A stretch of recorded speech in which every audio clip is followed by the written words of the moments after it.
সাফ ফুটবলের মতো সাফ ফুটসালেও সাফল্যমণ্ডিত বাংলাদেশের নারী দল। প্রথমবার টুর্নামেন্ট খেলতে গিয়ে সাবিনার নেতৃত্বে সাফ ফুটসালে চ্যাম্পিয়ন বাংলাদেশের মেয়েরা। তাতে উচ্ছ্বসিত ফেডারেশন, খেলোয়াড়রা। সাফল্য ধরে রাখার প্রত্যয় সবার মুখে। নারী ফুটবলের দক্ষিণ এশীয় ফুটবল সংস্থা সাফের টুর্নামেন্ট নিয়মিত হলেও 5-a-সাইড ফুটবল ফুটসাল টুর্নামেন্ট এবারই প্রথম। যে টুর্নামেন্টে বাংলাদেশের মেয়েরা খেলবে কিনা বাফুফে নিশ্চিত ছিল না, তবে সুমাইয়ার দেয়া ভরসায় বিশ্বাস রেখেই টুর্নামেন্টে দল পাঠায় বাফুফে। তারাই আজ ফিরেছে চ্যাম্পিয়ন হয়ে। বলো চান্স দেন, আমরা খেলবো, আমরা জিতবো। তো because of Sumaiya, because of the head coach and because of Imran, আমি মনে করলাম ঠিক আছে, let's try and we can do this.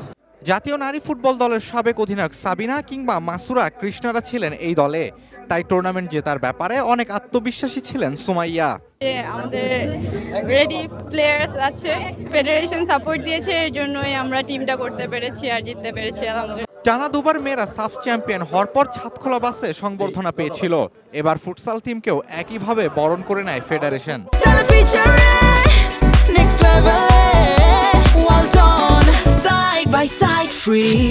আপনাদের জন্য এই অর্জন, আপনাদেরকে ডেডিকেট করা, এবং আপনারা সবসময়ই আমাদেরকে সাপোর্ট দিয়ে আসুন।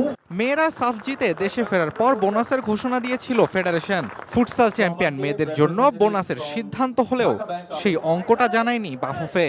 চ্যাম্পিয়ন হওয়াতে অফকোর্স পুরা টিম, মানে যারা খেলেছে প্লাস কোচিং স্টাফের জন্য একটা বোনাস দেওয়া হবে, বাট সেই অ্যামাউন্টটা কিন্তু সিন্স ফুটসাল কমিটি আলাদা, ওই কমিটির মাধ্যমে ডিক্লেয়ার করা হবে। চ্যাম্পিয়ন সাবিনাদের আলোক ঝলমলেই বরণের উপলক্ষটা বারবার আসুক, এমনটাই প্রত্যাশা সবার। Sheikh Tanvir Hasan Arif, ATN news, Dhaka.